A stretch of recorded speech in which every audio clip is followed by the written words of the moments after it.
I'm just a nobody. Well, hey everybody, my name is Michelle Yunkman. I'm the Executive Director with CMB, and we're so glad you're here today. We've got a great time in store for you. We are so glad you are here. Before we dive into the consumption goodness that's coming your way, I'd love to introduce you to Andrea Hirth. Andrea and the rest of our team, everybody's been working so hard at Momentum, and she's here to give you guys an update. Yes. Hello, Andrea. Hi, everyone. So I don't know if you guys realize this or not, but like 3 weeks from this very moment, we are going to be at Momentum, more than likely eating lunch. We will have just finished up our brand new Momentum workshops. And let me just tell you guys, there has been so much work and thought that have gone into these workshops, and you're not going to want to miss them among so many other things at Momentum. So let's get you registered. Did you guys like that transition? Anyways, by now, most of you probably have registered for Momentum, but we did launch Momentum registration in January, and I know there are probably some of you that are wondering, did I register? Did I not? I can't really remember. Best thing to do, search your email, look for a confirmation email from us. If you can't find that but still think you registered, please feel free to reach out to me. I would love to look that up for you. And the reason why I stress that is because registration closes next Friday, August 23rd. So less than 2 weeks to register, and we will not be able to accommodate walk-up registration. So please make sure you register before August 23rd. But for those of you that you know that you haven't registered and you still need to do that, Gold members, registration's included in your membership. Silver members, we have your discounted rate. It's $5.99, and we also have the non-member registration rate, which is $8.25. But I've said it on the last couple webinars, but just for y'all, like if you're deciding whether or not you should sign up for the silver membership or register as a non-member, go ahead and sign up for that membership. There is still a little bit of cost savings doing it that way rather than registering as a non-member. And you may be wondering, why would I do that this late in the game? I know your memberships expire at the end of the year, but there's still so many other great member benefits that we offer, like the media-based benefit, where we have extensive access to just so much information on their website. We also have a 10% discount on all magnet and sticker orders through SDS Design, and also your first month free of radio consulting from Allen Burns and Associates are just a few of those benefits. Gold members, we have the Gold Member Protected page where there's a ton of information for you. We also have the Gold Member Gathering and the Gold Member Retreat, which is coming up soon. All of you Gold members should have received your invite by now. So it's going to be in Nashville, November 7th and 8th. So make sure you also RSVP for that. So anyways, lots of information. Know that I'm here if you have any questions at all, and we cannot wait to see you in 3 weeks. Thank you, guys. 3 weeks. It is so shocking that it is here. And let me introduce you to Brittany Watley. She's been putting in lots of hours along with the rest of our team. I think she like midnight last night. Just one more opportunity for us to make sure Momentum's going to be awesome. So, hey, Britt. Hey guys, it's so funny because the team loves to give a countdown of like how long it is till Momentum, and it literally makes me sweat. There are so many things going on, and I could sit here and tell you about the goodness of all of them, but it would take probably all day and you would be really bored. And so the best thing to do would be to go to cmbonline.org. All the speakers are there, all the artists are there, the schedule's there, the hotel's there, how to get from the airport to the hotel is there. Literally, you name it, it should be there. And if it's not, you always have access to our team to be able to help you with anything you need. But one of the big things I definitely want to stress that's new this year, we are doing check-in on Tuesday evening. We're opening early from 7 to 9 o'clock. And so make sure to come in, get your goodie bag so you're ready to go first thing Wednesday morning, as Andrea mentioned, for our brand new workshops, which we're really looking forward to. And you're right, Andrea, actually lunch will be wrapping up at this time. I'm planning the menu right now. I've been slaving over it. Let me just tell you, But yeah, we're putting that together and we're looking forward to seeing you guys. Again, if you need anything, reach out to us, check out the website. And you guys, this year we're celebrating 10 years. 10 years of momentum. I can't even wrap my brain around how it's been that long since we've been having momentum. But for those that have been there all 10 years, more power to you. We're looking forward to seeing you in Orlando and would appreciate your prayers to make sure that the speakers get there safely, artists, all of our team, all of our members, and we're praying for you guys too. So see you there. Thanks, Britt. I would also add to that prayer that there's no hurricane. That's always at the end of our prayers for sure, because we don't want a hurricane to happen at Momentum because there's just so much great stuff happening. So, hey, so our webinars are brought to you by our friend Mark Ramsey. Mark is such an amazing supporter of Christian radio. He does lots of research projects for stations. He's a futurist, and he's actually doing a presentation at Momentum on the different challenges that people in Christian radio face. And so he's done a survey of our member stations, and we're looking forward to him presenting that information. We're also going to make that information available to our gold members. So it's another perk to be a gold member. But Mark puts out this newsletter. It's called Faith Bright, and it's incredible information that is relative to where you are right now. If you've not signed up for this, it's free. What do you have to lose? So go to mrmchristian.com, and it's easy to sign up for that. Right now, I'm at Podcast Movement. I'm looking forward to seeing him here. As you know, Mark's just, he's really brilliant. He's a futurist. I love all that he can bring and the knowledge that he has. So anyway, big thanks to Mark for what he does for Christian radio. Okay, my friends, we're going to dive in now to our webinar talking about consumption. There is an iChat feature on this Zoom webinar, and you can see at the bottom it says chat. So you are going to have questions, and we want to make sure we try to get to them as many as we can. So don't hesitate to use that. No question is off limits. I've already asked our panelists, and they told me that. So our vision for this webinar is really just to give you a basic foundation of consumption, how it intersects with radio. And none of us, including our gentleman that's on this webinar, we're not trying to tell you what to do with radio. We're not trying to tell you how to program your station or what songs to add.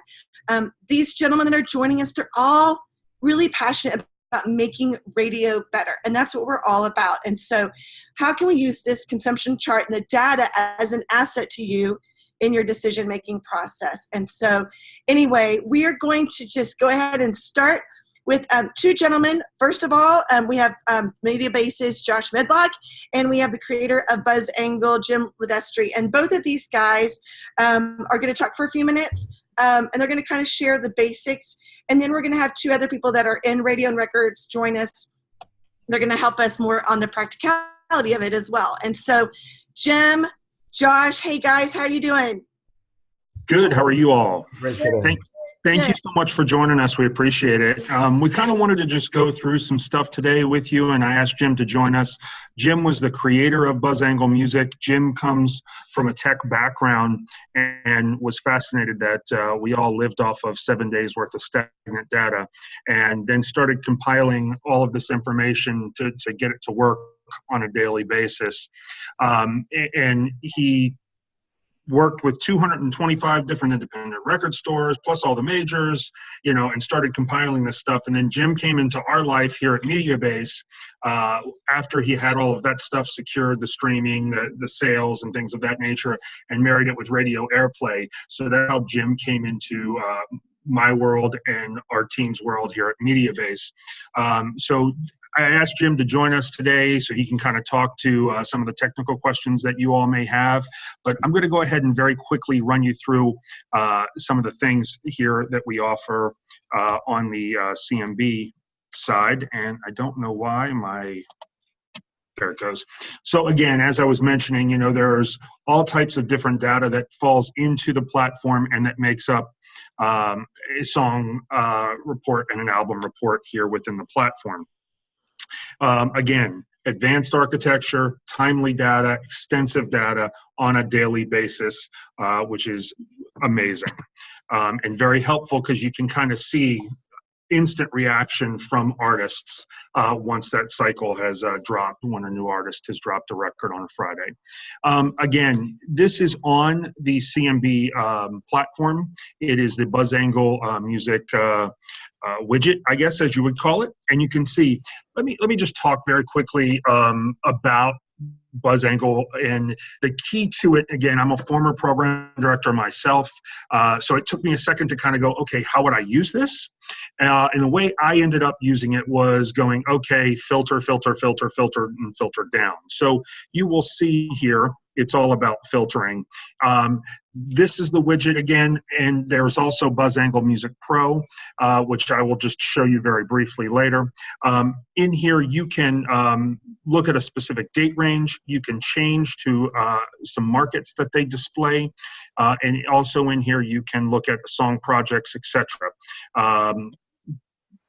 As you will see, they offer various cities across the United States. It might be a situation where you're looking at a city that's similar to yours or your own individual city, so you can select your city there. And then this is the important thing right in here where I talk about filtering, as I mentioned a little while ago. You can look at the overall song project, you can look at song sales, song streams, etc.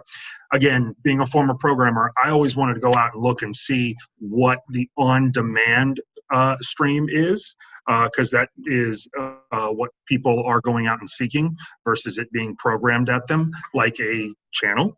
And you can drill all the way down to audio, as you can see here. As I was going around, and sorry for the fire trucks that are going by, as I was going around the country, just kind of, pulling different reports, you can see I landed on Jacksonville. I landed in many different cities as I was looking at this, and I pulled on demand from the 2nd to the 4th, and I noticed that I kept seeing Mosaic MSC come up, and obviously we know Mosaic MSC's been around for a little while, the song's been around for a little while, and I'm going, wow, people are really still pulling that on demand. It's very interesting to me. And then I jumped over into Mediabase, and this is a sneak peek of the new Mediabase platform, by the way. I looked at it and I was like, oh, okay, it's a recurrent. Obviously, it's an older song, doesn't surprise me, and I was just like, okay, why is it still being, so popular and people are going out and seeking it? And then I went and pulled a station report, and you can see stations are still putting it into into current airplay, and that's the difference of where you can go and pull streaming information versus it lining up with what is actually transpiring.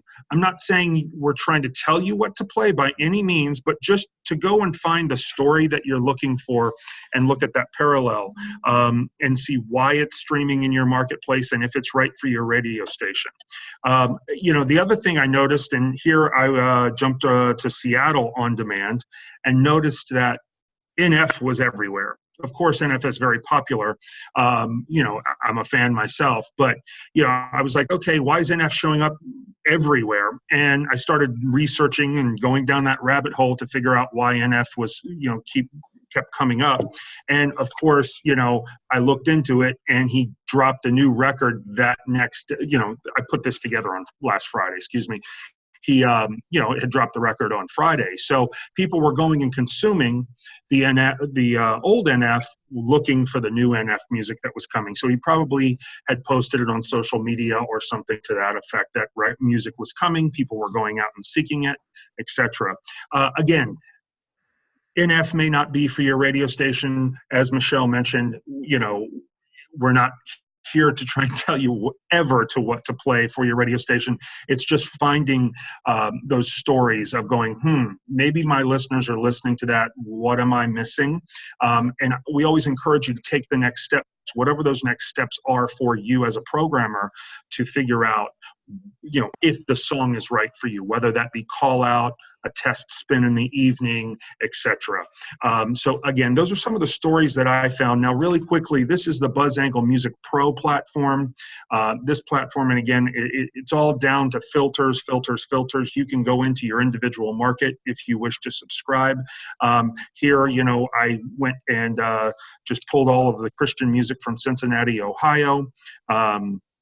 And you can kind of see all of the data, including spins and things of that nature, from the marketplace as well. So Jim has designed an amazing platform that shows you consumption overall. It includes sales, streams, airplay, social media, all in one place, and it's a great complement to Mediabase. So if you're looking for more information on BuzzAngle or have one-on-one questions about how to pull data for your own market or similar markets, there's my information. Feel free to give me a call, okay? Jim, did I leave anything out? No, you did a great job, Josh. We're glad to have a tool like BuzzAngle to help the entire industry. So it can be used a lot of different ways through a lot of different people. Very good. So I have a couple questions for you guys, though. Sure. And really quickly, Michelle, if I can, I know today I focus mainly on on-demand streaming, but again, you can pull the basis of whatever report you want. So let's say you want to look at a sales report for Dallas. You can do that within the widget on the CMB site, and or you can go in and look at BuzzAngle Pro if you're a subscriber. But go ahead. I'm sorry. Right. And so I think that that's a really good thing to say, because people might feel like, okay, am I supposed to buy this? This is all free, No. right? Currently available on the CMB website. Correct. And the detailed stuff that Josh dove into further is available to all of our members. So that's the great thing about this. Mhm. But when you talk about consumption and it being able to pull all this data, when you say streaming, what specifically is streaming referring to? And then what do you mean by when you say social media? Jim? On the streaming side, we break streaming down into three categories: on-demand audio, which would be your Spotify, your Apple Music, your Amazon Music, that category. Then on-demand video, which would be YouTube primarily. And then program streaming is when you have programmers like yourselves creating channels or playlists for you. So that would be most like what you're familiar with Pandora and Slacker in those kinds of platforms. So streaming, it really comprises those two: on-demand audio video plus the program type. Right now, we don't have any traditional social media data like Instagram or Facebook right now, but we are working on getting some of those metrics as well, so you can then kind of blend all the metrics together. But right now, it's primarily sales, which would be your iTunes, your Google Play, your Amazon when you're downloading MP3s and that sort of thing, as well as the streaming data. So you're saying that if I'm in Cincinnati and I want to see exactly the sales that are happening in Cincinnati, I can see that information, which may help me and understand the overall consumption for my market and what percentage of that is really dedicated to sales then, or the other metrics involved too. Absolutely. And Josh has mentioned the word filter a number of times, and that was really our claim to fame, is to be able to really create that report based on the criteria that you want. So such as saying, yes, I want to look in Cincinnati, but I want my report ranked by total sales in that market. So now you're looking at just the people who are buying the downloadable music. Then you can switch the consumption to, again, video, audio, programmed, or a combination. Josh mentioned that one was Song Project. That Song Project is a combination of sales and audio streams blended into one number. So we try to see if that metric might be better for you. So absolutely, you base it and rank it the way you want, and then we produce that report for you. That's awesome. Right now, if anyone's looking for this information, as you can see on the screen, right, it has our toolbar there. It's under resources, where you can also find the Mediabase chart, and you can also see where it's the BuzzAngle is under there as well. So gentlemen, thank you so much for giving us the breakdown on what this all looks like. We appreciate you joining us today. We're going to turn our attention to two gentlemen that are from the radio and record side, Brian Deshawn, Josh Lorich. These two guys are living in the data every day, just like so many people in their positions. And so it's their job really to dissect it and see how it has grown from week to week. And so, Brian, I see you. Hey, Josh, thanks for joining us today. We appreciate it. So we've just have heard a lot of people, they're kind of confused about consumption and how to use that. And so from your perspective, how do you feel like this information, like how do you use this to prepare yourselves and prepare for what's coming with radio? Yeah, I'll jump in on that first question. for me, this data reveals, there's a lot that it reveals, but to me, I use it to tell the best story that I can tell for the course of the week. My job is to actually tell a story to get radio programmers to care about the music I represent to them. And sometimes that's, because it's a great song, it's subjective, it just makes me feel something, and that's a great and valuable reason to care about songs, and then we should never lose that. But the data in front of us also tells us something that's happening with these songs. So I work really hard to sort of dive into the why this matters and what it may reveal to a radio station in their specific markets, and then of course across the entire country. And just, my intention is always to open up a new possibility, that there may be some other information that we can look at that tells an equal, or even in some cases more powerful story to what has been used over these past many years. So something new. So, right, that's good. How about for you, Brian? Yeah, I think, obviously I don't call radio every week. I used to, but I don't any longer. And, Josh calls, radio every week. And so it is just about, when we, on the label side of things, look at consumption, we compare it to radio. We even, internally here at Provident, we compare like our consumption data and radio, and look how those things are intersecting and influencing one another. And so Josh obviously knows how he's setting up for calls, but just as a company, we look at that data. Now, we don't publish that because it's not our data to publish, but we combine that data together to see how radio is influencing consumption, and then it's consumption driving people to think about what they should be playing at radio. And that's it's like, what did we all do without consumption data at that point? And there's so many data points, and it can be overwhelming. What do you say to a radio person this is their first step into looking into consumption? Because we don't want them to be overwhelmed. We want to be able to see them understand this as a tool. I think one thing that Josh has talked about for BuzzAngle is, if I were to start anywhere, tell radio to start in your own market. Try not to look at national consumption, but I would just start looking at your market, getting familiar with what works in your market, what is being consumed in your market. And as Josh said, asking the why, both Joshes, why is that happening? So I would tell radio to simply start with just their market and focus on their market to see what's happening, and not worry about what's happening in lots of other markets yet, because that can begin to confuse you or get too jumbled because it's lots of data points. So Josh, I don't know if you have anywhere to pick up from there. I would just tell you to start in your own market. Yeah, and I would add to that, Josh Medlock talked about filtering down and looking at different, the details in that. The charts these consumption charts are built on, you can look at all music and Christian music, or you can look at the last 18 months, songs that have released in the last 18 months. And you can compare how well in a ranking those songs are doing. And if there's anything you might be missing, if there's anything that you're not playing, or anything you might actually be playing at a high level that's not quite registering, that tells a story just as much as the songs that are showing up huge in consumption that you're not playing, because it kind of gauges the reactivity in the market. You were dealing with, oftentimes, even in sort of medium-sized markets, thousands and thousands of streams for one individual song in the course of a 7-day period of time. So the data is significant. It really it can reveal something you may not be seeing, or confirm something you already knew, because you're really good at your job and you don't hit songs, which is great. We need to keep having that mentality, but this can add to it. So Josh, you're right now in the trenches talking to radio. What would you say would be your gauge on how many radio stations are actually using consumption charts as a tool in making the decisions on what they're playing? Yeah. I would say, I kind of thought about this a lot yesterday, and the reality, I think there's probably 5 or 6 stations that I work with on a regular basis that are asking for this data constantly, that they're talking about it in their music meetings, that they're actually significantly considering whether or not they're missing something when they look at it.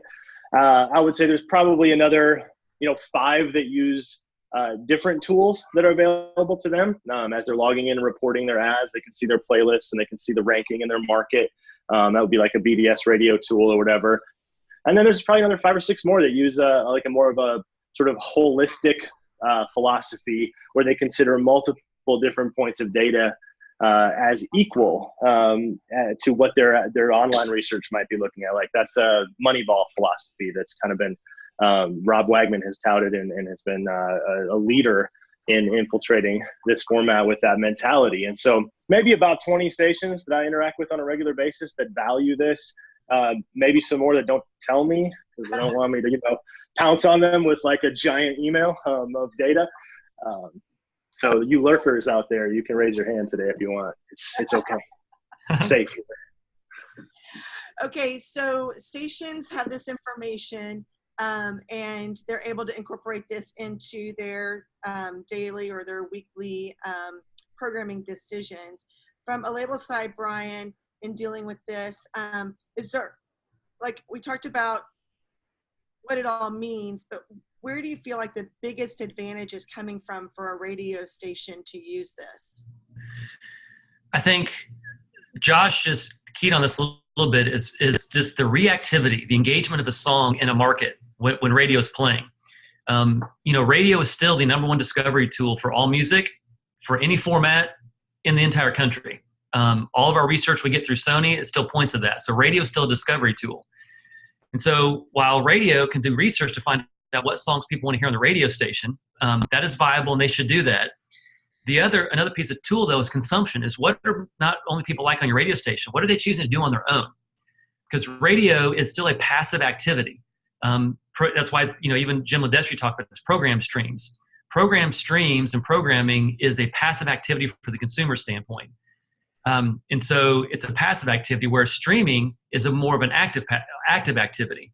And so when a person or a consumer hears a song on the radio station, and then they leave your radio station, they want to go listen to music on their own, and they choose that song, looking at what they're choosing to listen to on their own outside the context of your radio station is just another tool to add into your mix to finding out what you could be programming on your radio station and giving your consumers and your radio listeners stuff they want to hear on your radio station. Right.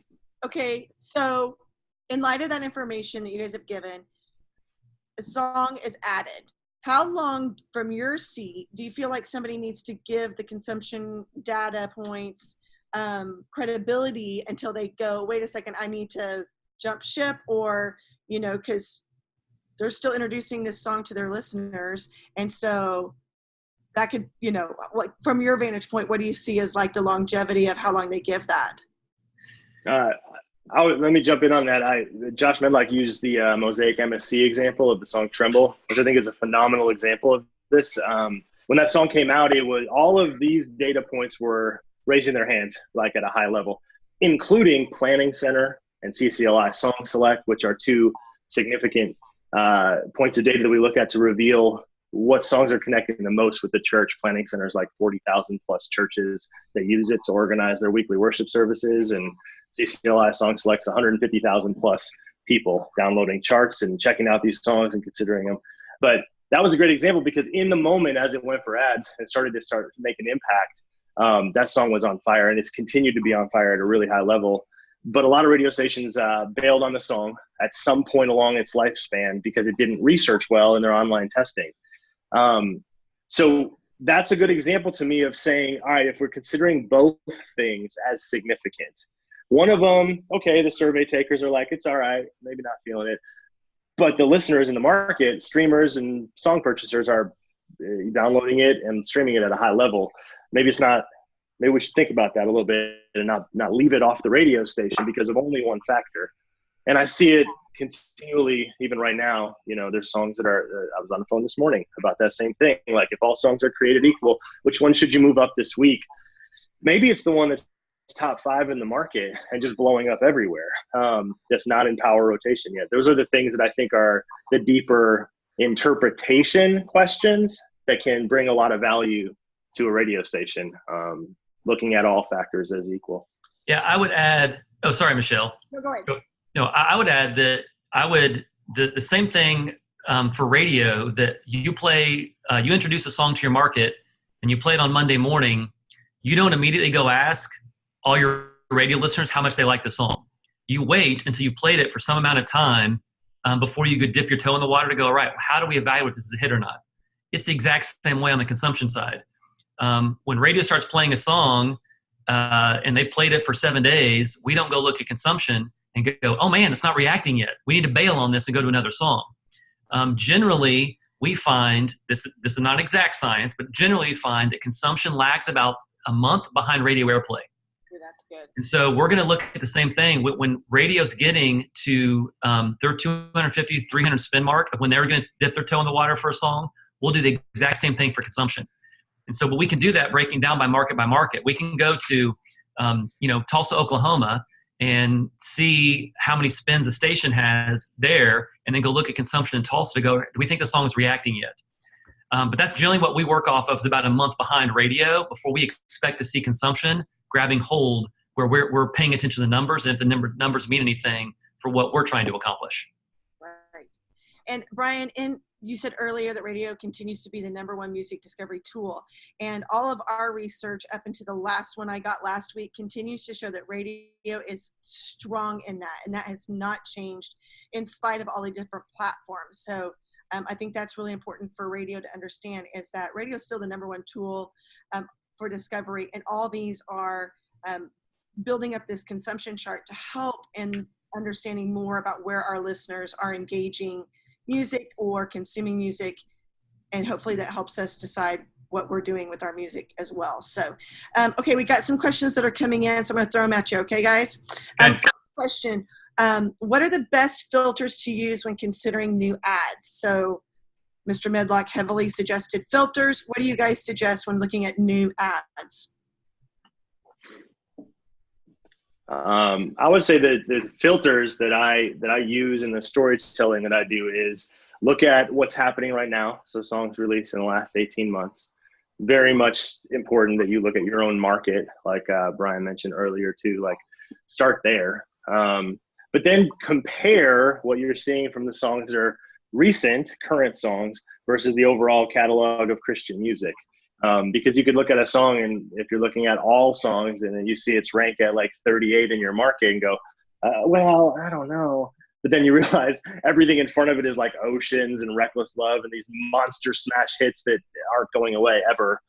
You filter those out and all of a sudden you have a top 5 song because of the older songs people want to keep listening to. So I would look at those filters. It helps a ton. And I would also look at the total song project.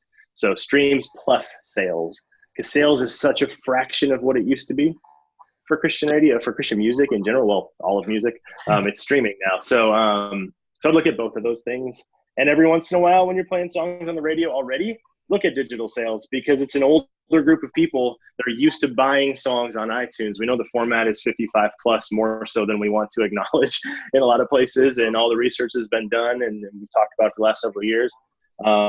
It's my mom hearing a song on the radio going, I gotta have this. That's what a lot of that digital song sales stuff is. So look at it, because it's a reaction metric to what you may be exposing on your radio station. So okay, so Brian, for you, do you see that consumption charts are going to change the life of a song then?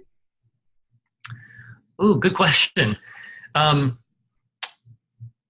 don't know if I have a great question for that. It's interesting to watch, like, there are rules in the charts that begin to kick songs off. A current song at Provident is our song from CMB called Scars.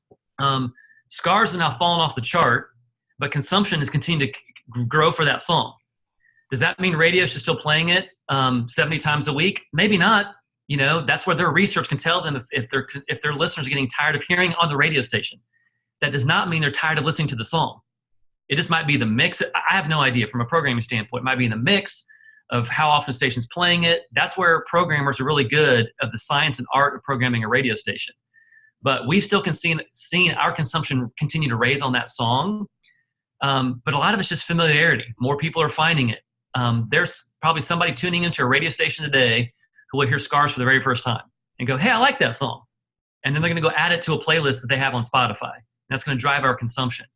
So I don't know that consumption will change how radio programs anything, or the length of time they play, or how short they play something. But I do think, again, it's just another tool. It's what Josh and I are talking about. It's another tool to add into the mix. Is if you're in a market and your listeners are telling you, hey, it's showing a little bit of, I'm getting a little bit tired on your radio station, but you still see that song as a top 5 consumed song in your market, that's just another piece of data that should help you make a decision on how you're moving songs around on your playlists for your radio station. Josh, you have anything to add to that? Yeah, I would say that can also help you figure out which ones to hang on to in gold categories. You know, I mean, the art of making a radio station is about to giving people what's hot right now in your currents, giving it to them a lot right away, real quick.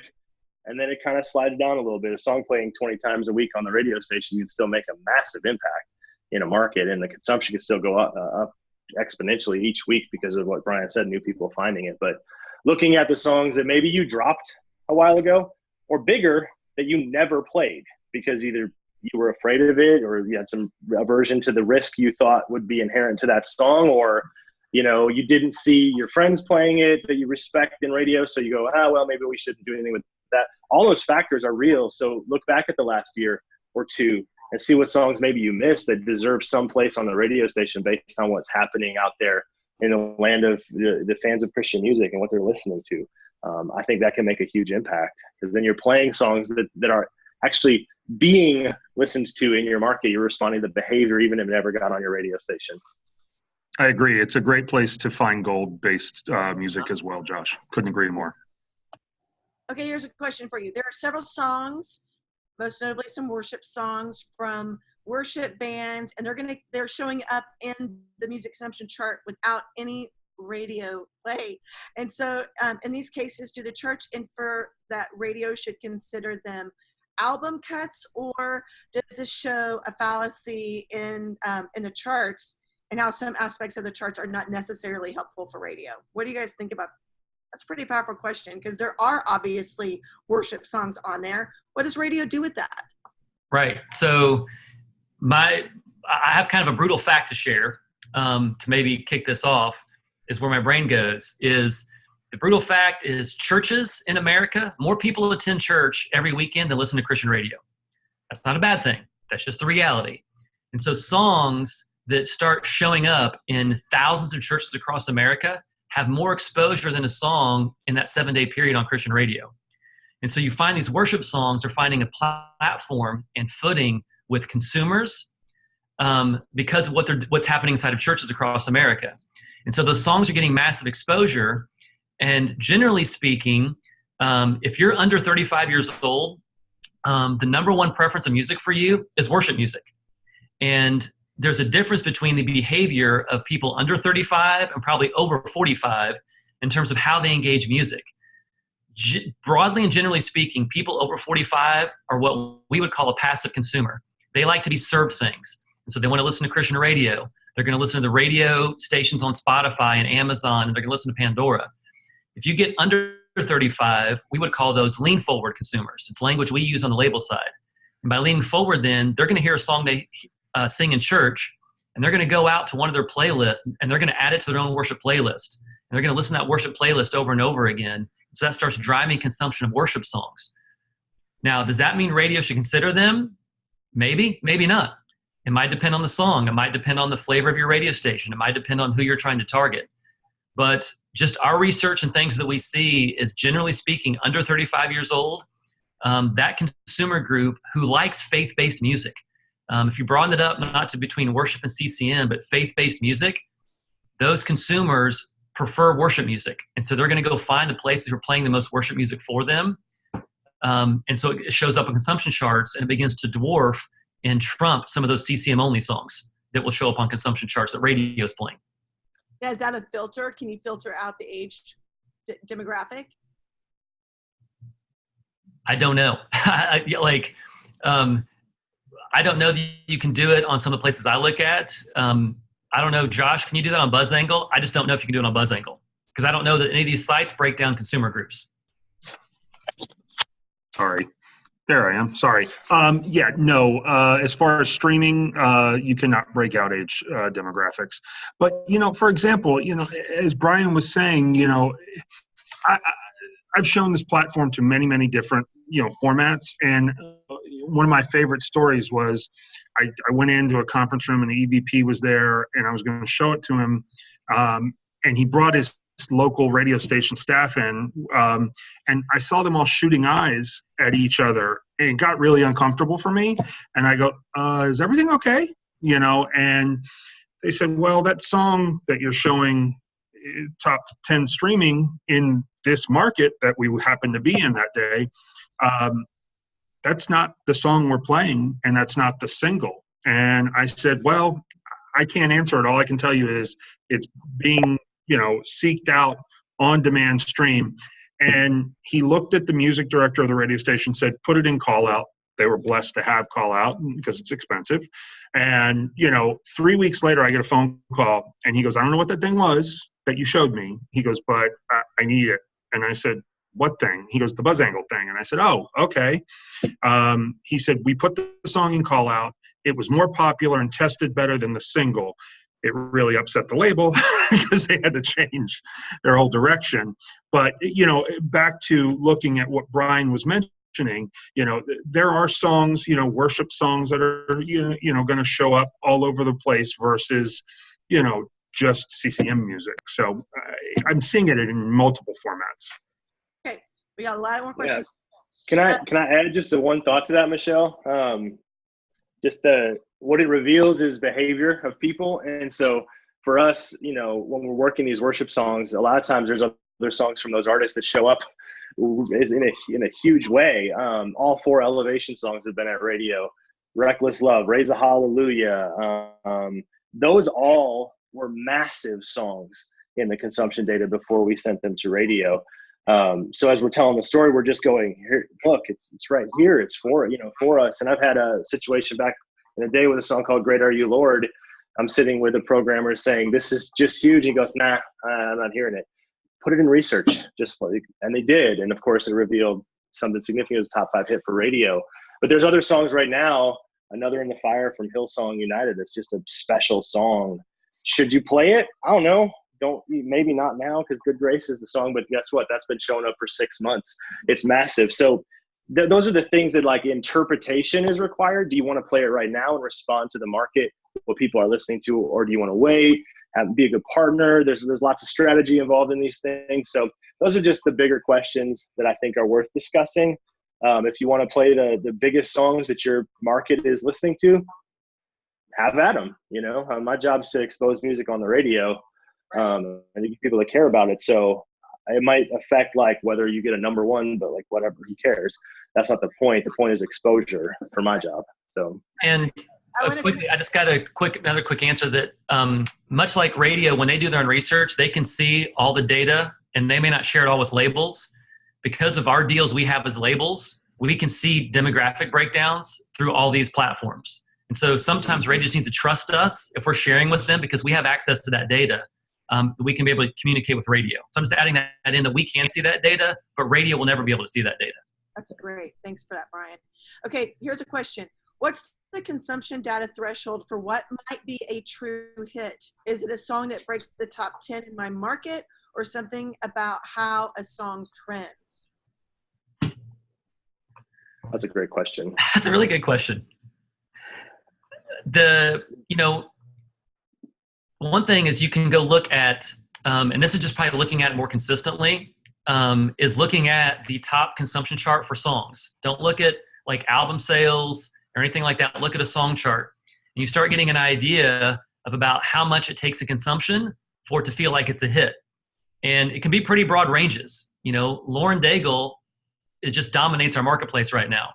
And she can have song consumptions in the tens of thousands on a weekly basis. And then you might have another song on Christian radio who is getting 1,100 of consumption on a weekly basis. So my stupid answer, somewhere between those, is a hit song. Those ranges. Typically, on the label side of things, we would like to get up north of 3,000 to 5,000 in consumption to think that we have a song that's beginning to impact and touch people's lives and reach out to them. That's about the number. That's the bottom end of the number that we would look at before we think we have a hit song in our hands. I would say too, like I work with a lot of programmers who want to see it crystal clear. Look at this. This is a hit. All the information is right there. I don't even have to worry about that. And I would say that the bigger thing is looking at all of it. We're not going to know exactly every time if we could know that. If I could know that, I'd be sitting on a beach that I owned this very moment, talking to you with probably some type of beverage in my hand. And I think that it's looking at the bigger picture of like what you're actually looking for at your radio station. What do you need? What do you want to say to people? There's like a heart element to this too. We're not always going to know every detail about a song and that it's a guaranteed hit. I think there's indicators though. And I think that when you mix your mission as a radio station with a bunch of different data points, you can find the most significant songs to impact people's lives. So.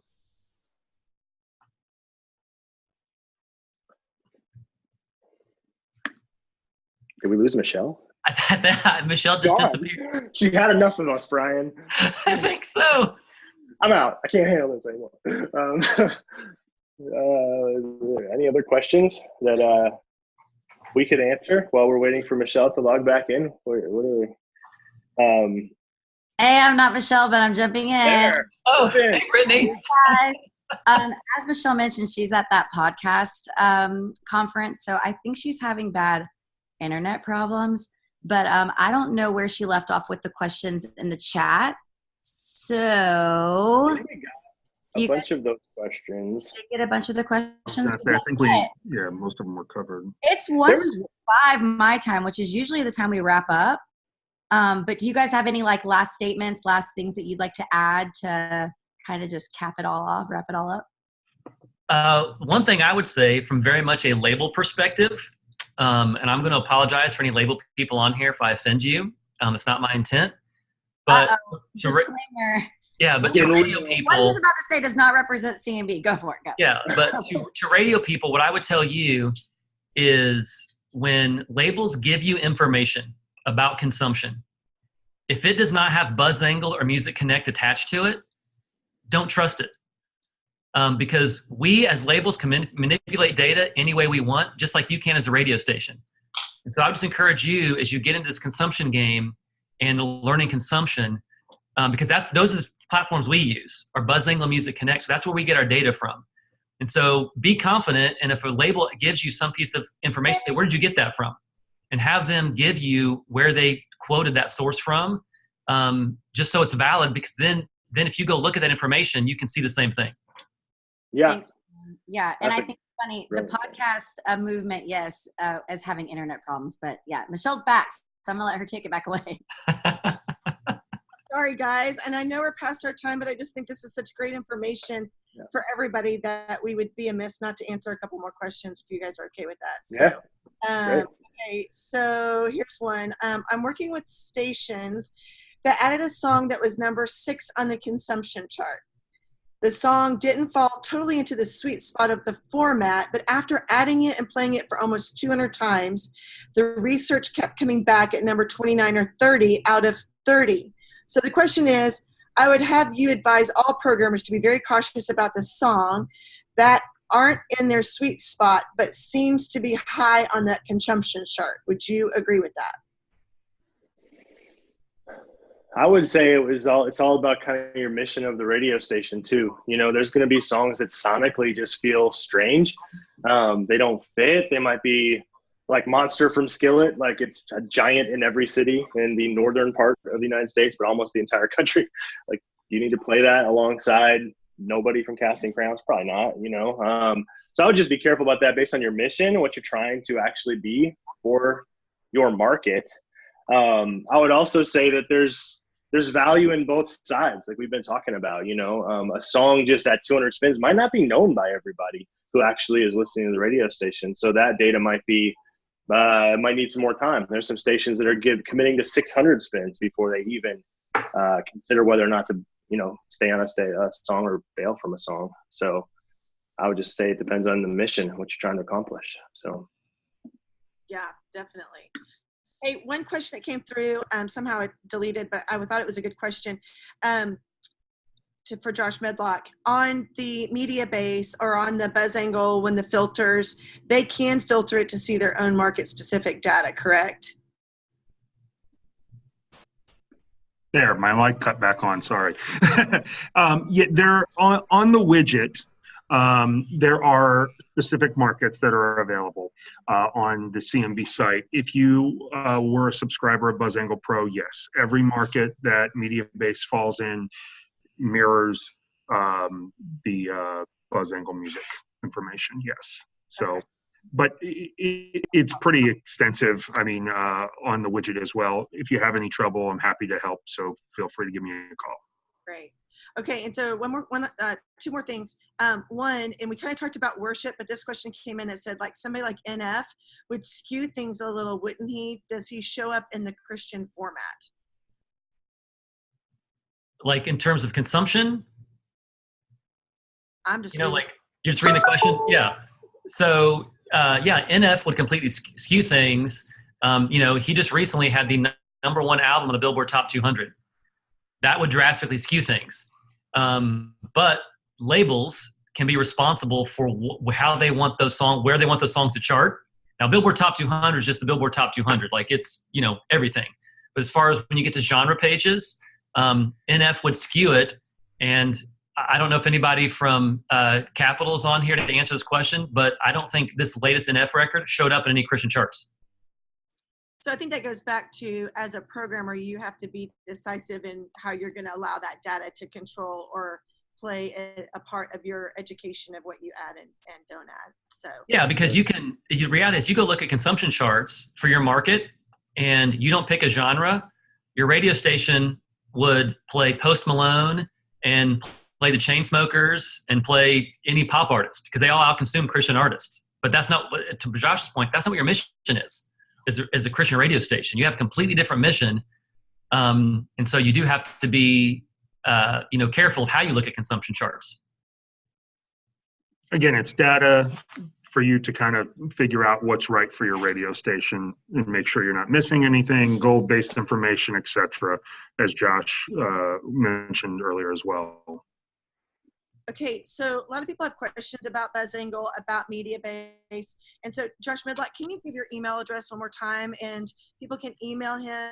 Josh is so amazing to answer questions and would be more than happy to talk further about some of these things on how we can make BuzzAngle and MediaBase as a tool. And so look, he's even pulling up his handy dandy page that talks about his. Sorry, I was scrolling back and forth earlier. So for those of you that have asked questions, Joshua Medlock at premiernetworks.com. That's where you go. He's happy to answer questions. This is a really important discussion, so we want to continue having it. So stay tuned for more information or more discussions as we try to make sure that we are connecting everyone together to really be better at what we all do, which then for CMB helps us try to reach our vision of reaching 50 million listeners every week. And at Momentum, we're going to give you an update on where we currently are. So stay tuned for that. Guys, thanks so much for joining us. Thanks for sharing your wisdom with us and insights. We're grateful for it. So many people know this information too, especially on the label side because you're living it. So we're grateful for you guys and what you do. So have a great rest of your day. I'm going to head back out to Podcast Movement. So y'all take care. Bye. Thank you all.